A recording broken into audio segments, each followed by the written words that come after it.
Episode 2. The Art of Small Talk That Doesn't Feel Fake. Hate small talk? Here's how to make it feel natural, and maybe even fun. We get it. Small talk has trust issues. People call it boring, fake, or just a filler before the real conversation starts. But here's the truth. Small talk is the bridge to deeper connections. Without it, most conversations never make it past hello. The problem? Most of us approach small talk like an exam we didn't study for. So, nice day, huh? Let's make it better. Notice something real.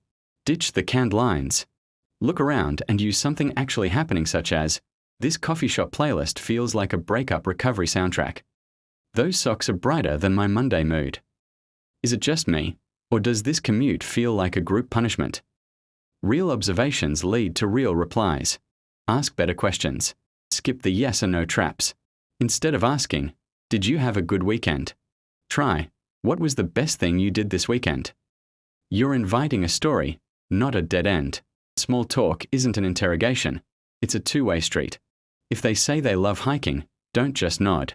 Say, I tried hiking once, but I got lost and accidentally crashed a wedding picnic. Imperfection makes you relatable. Read the vibes. Not everyone wants to chat. If they give short answers and keep glancing at their phone, exit gracefully. All right, I'll let you get back to it. Respecting space is part of connection. The secret sauce. The goal isn't to impress. It's to make the moment a little warmer than it was before you spoke. Pro tip: the best small talk is just big listening. Be more interested than interesting.